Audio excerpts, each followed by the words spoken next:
Hello, my friends. Welcome back to our channel. I hope you are having a peaceful day. Today, we have a very special story for you. It is a story about a big rejection.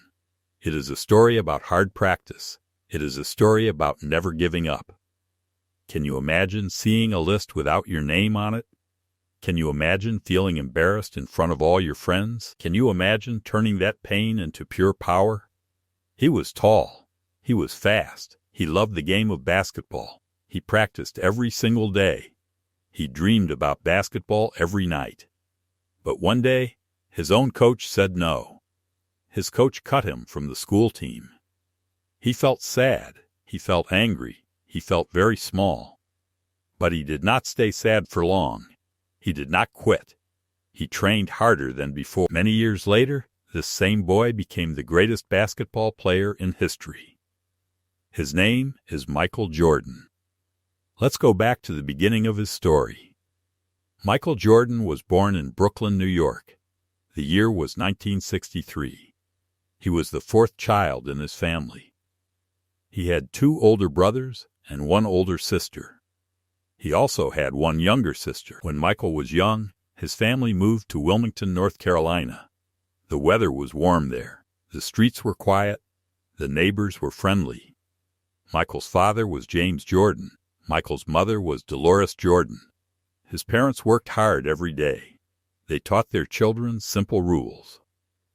Work hard. Be honest. Never give up. Respect other people.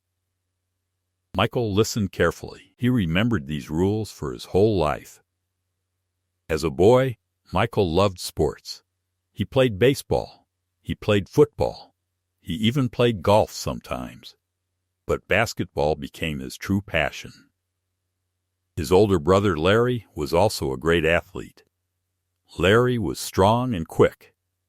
The two brothers competed every single day in their backyard.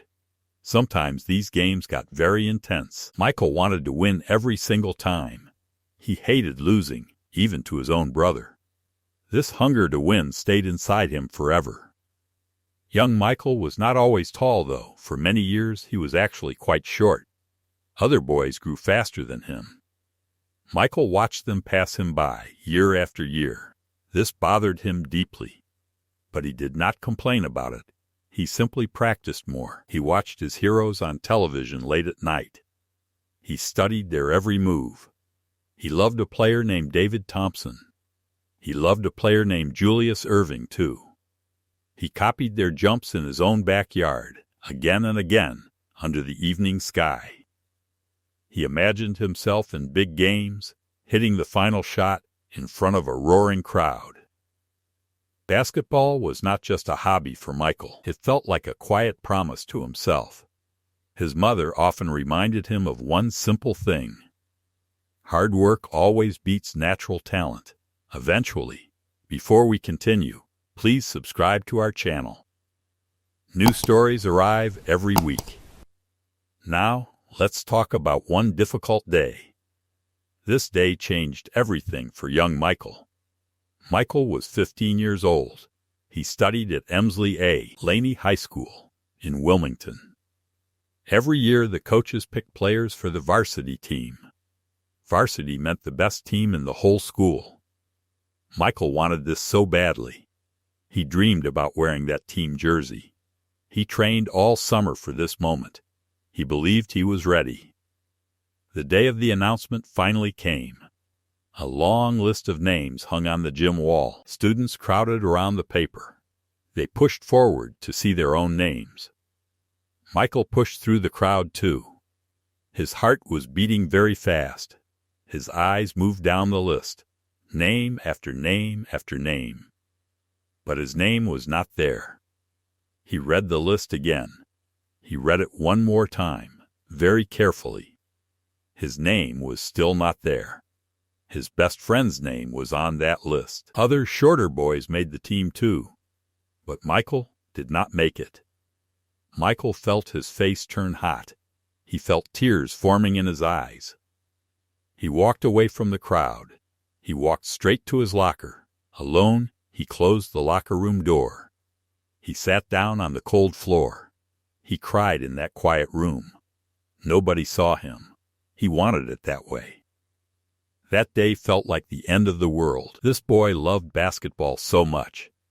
But that day was not truly an end. It was actually a beginning.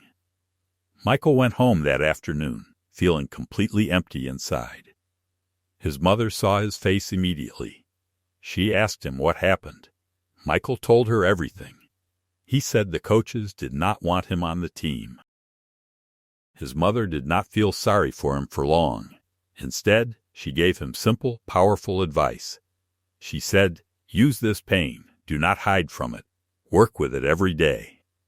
Michael listened closely to her words. Something changed inside him that very night. The next morning, Michael woke up extremely early, before sunrise. He walked alone to the school gym, carrying just one basketball. Nobody else was there yet. Only Michael, his ball, and one quiet hoop.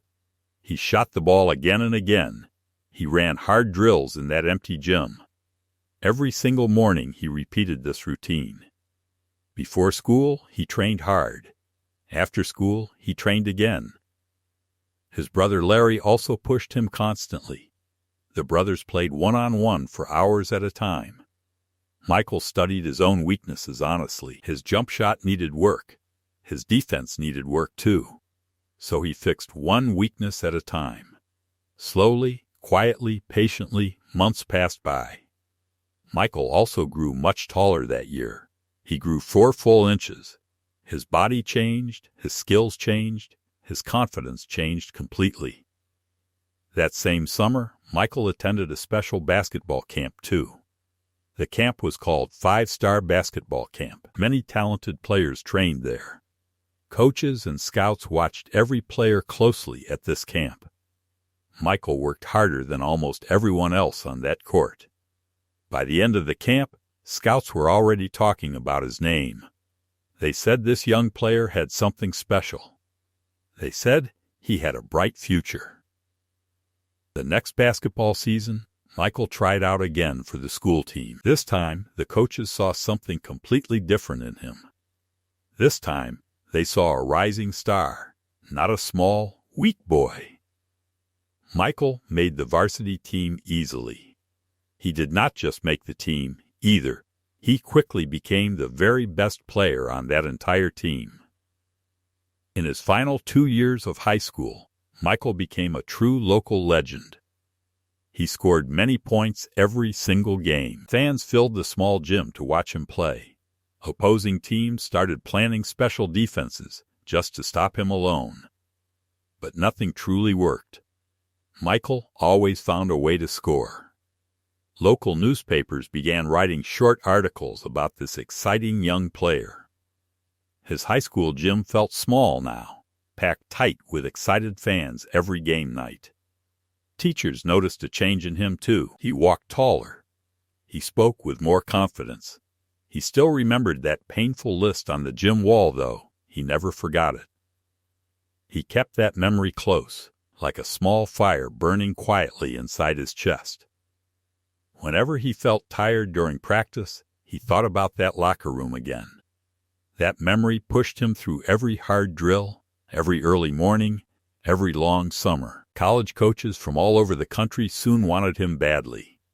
Letters arrived at his house almost every single day, filling the family mailbox. Big universities called his home constantly, hoping to recruit this rising star. Michael visited a few different campuses that spring, listening carefully to each coach. He wanted a program with real discipline, not just flashy promises about fame. One school felt different from all the rest. It felt honest. It felt like home. That school was in North Carolina, far from his family, but it felt strangely right. Michael had to choose his future path very carefully now. Let's pause here. Please subscribe now, so we don't miss the rest of this story together. Michael chose the University of North Carolina. The head coach there was named Dean Smith. Coach Smith built a strong, disciplined program. Michael fit perfectly into this system from day one. In his very first year at college, something amazing happened. North Carolina reached the national championship game back in 1982. Their opponent was Georgetown University. A tall young center named Patrick Ewing led that team. The game stayed close the whole night. Every single point mattered deeply. With only seconds left on the clock, North Carolina was losing by 1 point. Coach Smith called a final play. The ball would go to the young freshman, Michael Jordan. Michael caught the pass near the corner of the court. The crowd held its breath completely. Time seemed to slow down. Michael raised the ball calmly. He released a smooth jump shot. The ball flew through the quiet air. It dropped perfectly through the net. North Carolina won the national championship that night. Michael was only 18 years old. That single shot put his name on the map. But Michael knew this was only the very start. He stayed at North Carolina for 2 more years. He grew as a player and as a leader there. In 1984, Michael made a very big decision. He left college early for the professional league. The Chicago Bulls picked Michael Jordan 3rd overall in the draft. 2 other players were chosen before him. This simple fact stayed in his memory for years. That same summer, Michael also played for the United States Olympic team. He helped his country win an Olympic gold medal in Los Angeles. Michael arrived in Chicago as a rookie, full of nervous energy. The Bulls were a struggling team back then. Few people expected much from them. But Michael played with incredible energy from his very first game. Fans quickly noticed his amazing jumps. They noticed his hunger to win, too. In his rookie season, Michael averaged 28 points every single game. He won the Rookie of the Year award. People started calling him a rising star. That same year, a shoe company named Nike signed Michael to a special deal. They created a new shoe just for him, called Air Jordan. The shoes became instantly famous. Children everywhere wanted a pair. In 1988, Michael also won the Slam Dunk Contest, a yearly jumping competition. For his final dunk, he ran from the very edge of the court. He jumped from the free throw line itself, soaring through the air toward the rim. The crowd rose to its feet, screaming, as he slammed the ball down perfectly. That single image became one of the most famous pictures in all of sports history. But winning trophies alone was not enough for Michael. He truly wanted championships. The road to a championship was not easy, though. Other strong teams stood in his way. In 1989, during the playoffs, Michael hit one unforgettable shot against Cleveland. The game was tied, with only seconds left on the clock. Michael caught the ball near the free throw line, with a defender right in front of him.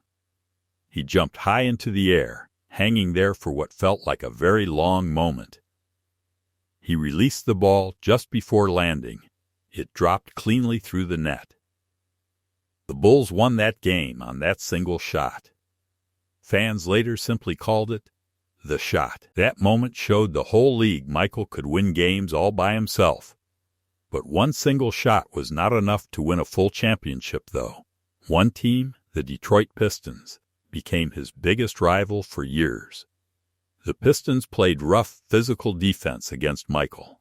Fans called this style the Jordan rules. Year after year, the tough Pistons stopped the Bulls in the playoffs. This frustrated Michael very deeply. So he trained even harder every single summer. He lifted heavy weights. He built stronger muscles. He studied game film for hours. Michael also learned to trust his teammates more. Basketball was not only about him now. A new coach named Phil Jackson soon arrived, bringing a new system with him. This system was called the triangle offense. It shared the ball between all 5 players.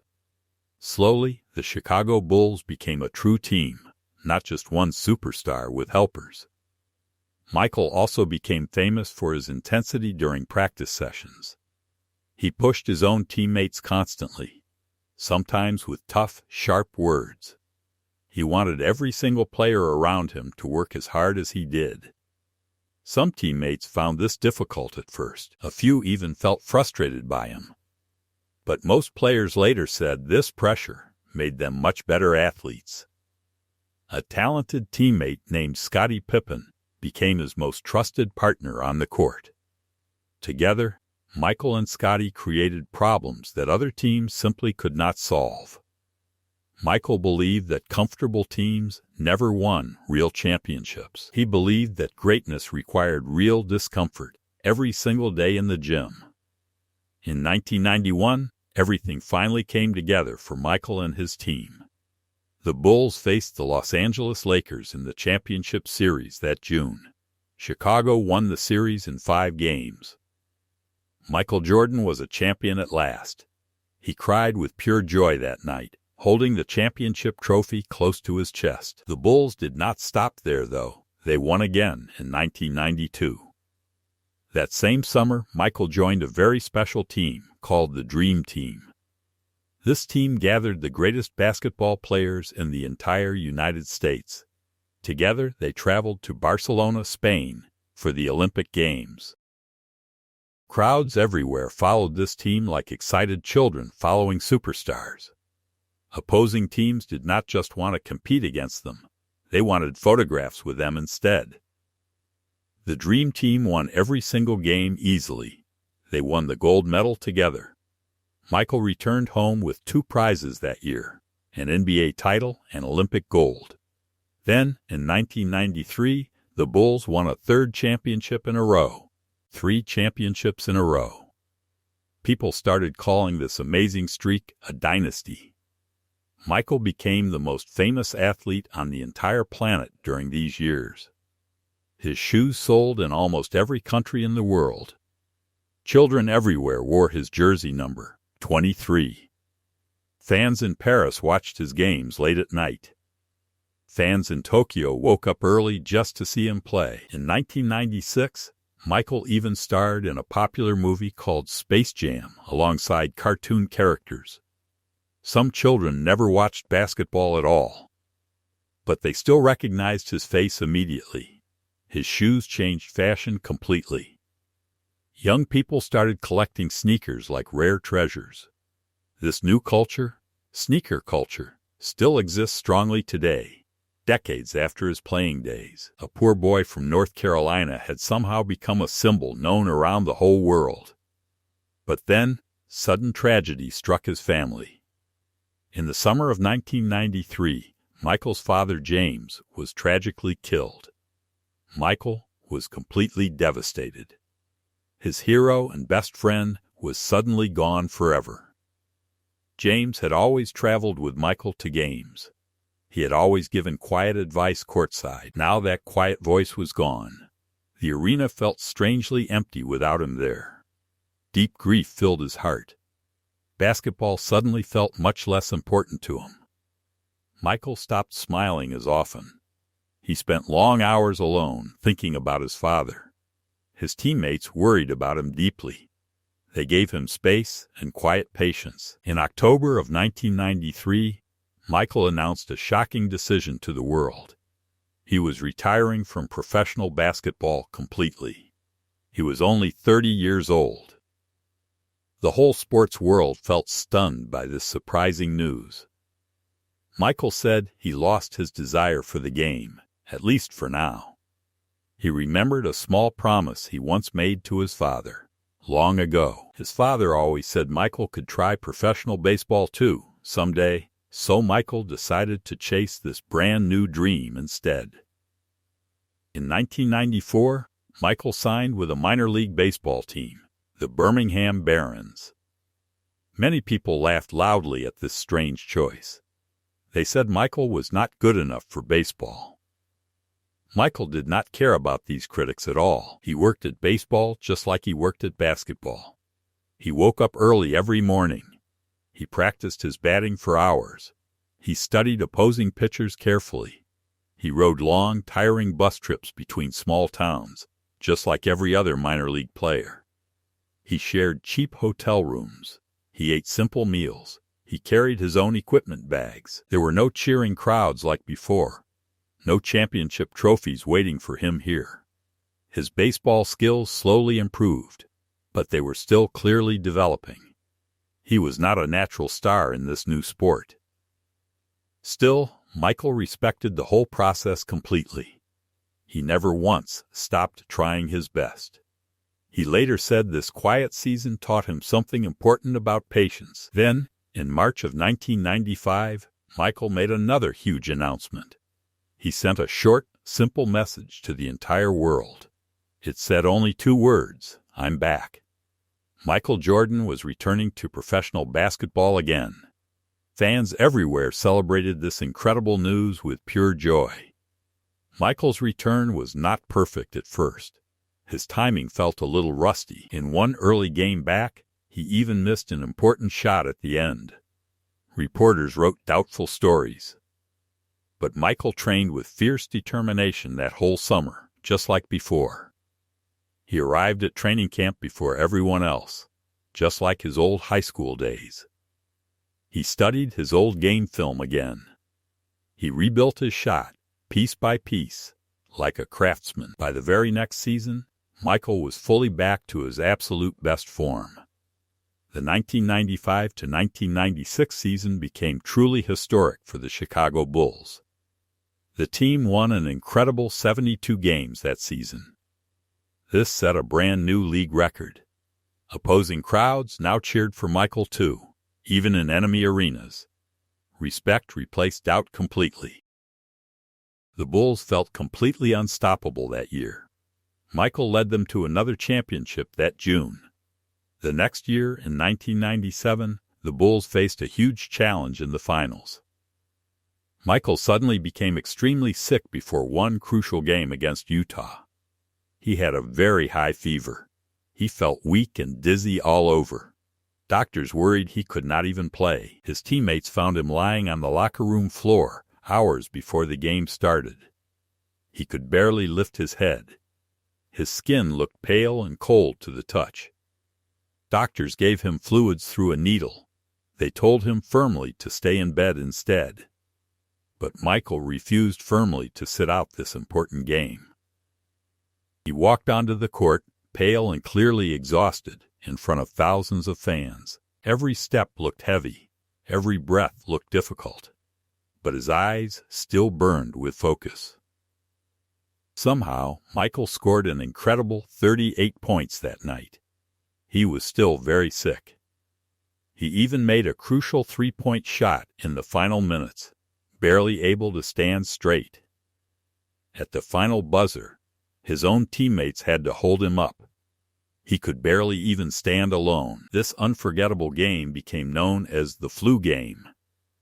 People still talk about it today. The Bulls won the championship again that year, their 5th title overall together. In 1998, the Bulls returned to the finals one final time.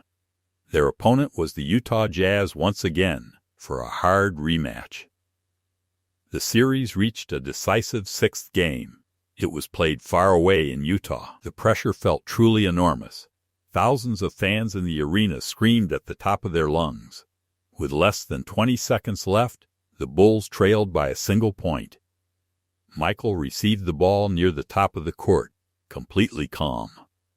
He drove hard toward the basket. He made a quick move to create some space.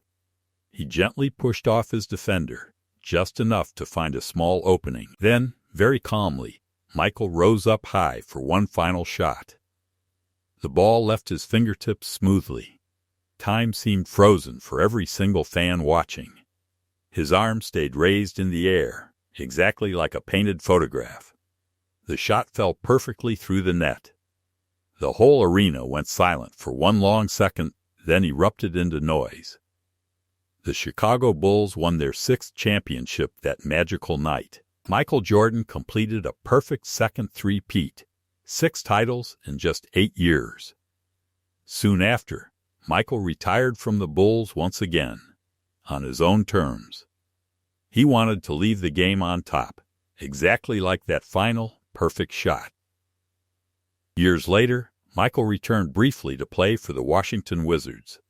He was older then, but his deep passion for the game never truly disappeared. Young players on that team watched him closely, hoping to learn just a little of his fire. He finally retired for good in 2003, closing one of the greatest careers in sports history. After basketball, Michael built a huge business empire of his own. His shoe brand, Air Jordan, became one of the biggest, most popular brands in the entire world. Millions of people today still wear those shoes, in almost every country on earth. He later became the owner of the Charlotte Hornets, an NBA team of his very own. He now worked from an office instead of a locker room, but his same drive remained. Michael was inducted into the Basketball Hall of Fame in 2009. Former rivals, former teammates, and former coaches all gathered for that special night. During his speech that night, he remembered that painful day from high school again. His voice grew quiet. He described that gym wall and that missing name. He thanked that old coach from many years before. That coach cut him from the team. He said that early rejection gave him the fire he needed for his whole entire life. The whole room stood and applauded for several long minutes after his speech ended. So, what can we truly learn from Michael Jordan's incredible story? We learn that failure is never really the final answer. We learn that talent alone does not create true champions. We learn that discipline, practice, and patience build real greatness. A rejection from one small school team could not stop this determined boy. Instead, it pushed him to train harder than every single person around him. By the end of his career, Michael won 6 championships and 6 Finals MVP awards. He also won 5 regular season MVP awards and 10 scoring titles. His numbers, his awards, and his highlight videos still look simply astonishing today. Away from basketball, Michael also gave generously to charity throughout his life. He donated money to hospitals, schools, and families in need across the country. His old university, North Carolina, even named a scholarship program after him. Today, many people call Michael Jordan the greatest basketball player ever. Sports fans still debate this question passionately, even now, decades later. Some fans compare him to Kobe Bryant. Some fans compare him to LeBron James. But almost everyone agrees on one simple fact. Michael changed the entire sport forever. Younger stars like Kobe Bryant grew up admiring his every single move. Kobe even copied small details from Michael's game, like his footwork and his focus. In 2020, a famous documentary called The Last Dance retold his whole story again. Millions of new fans were born long after his final game. They discovered his journey for the first time. His story now lives in documentaries, in books, and in millions of memories. Museums display his old jerseys. Schools use his story to teach lessons about persistence. Outside the Bulls Arena in Chicago, a large statue of Michael still stands today. Fans travel from other countries just to take a photograph beside it.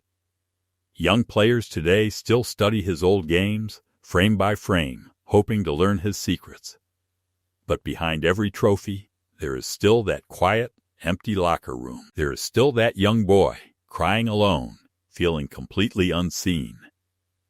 That single image reminds us that even legends start as ordinary, disappointed kids.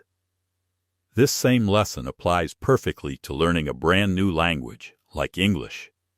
Some days, you will feel like that boy, staring at a list without his name. Maybe a native speaker will not understand your accent, even after you tried your best. Maybe you will read a page and understand almost nothing at all at first. You will make mistakes. You will forget words. You will feel embarrassed sometimes. You might even want to quit sometimes, just like Michael wanted to quit that day. But just like Michael, you can always choose your very next action. You can choose to practice again tomorrow morning, no matter what happened today. You can choose one more video, one more page, one more small conversation. You can choose steady consistency over natural talent, one single day at a time. Remember, nobody starts fluent. Nobody starts perfect. Everybody starts confused. Even Michael missed thousands of shots during his long, difficult career. He once said clearly that missing shots is exactly how he learned to succeed. Your mistakes in English work the very same simple way. Every wrong sentence teaches you something small. Every awkward conversation makes you stronger. Slowly, quietly, patiently, your English will improve, just like his basketball once did. One day, you will look back at your very first lessons. You will see exactly how far you have truly come, step by step. You will remember feeling lost, confused, and unsure, just like today. And you will smile, knowing that you never gave up on yourself. So, can you imagine seeing a list without your name on it now? Can you imagine feeling embarrassed in front of all your friends? Perhaps now you can also imagine something else, something more powerful. You can imagine turning that same painful moment into pure, quiet strength. That is exactly what one determined boy from North Carolina once did. And that is exactly what you can do too, one English word at a time. Thank you for learning English with us today, my friends. Please like this video, subscribe, and comment who you want next. Thank you, my friends. Keep practicing, keep believing, and we will see you in the very next story.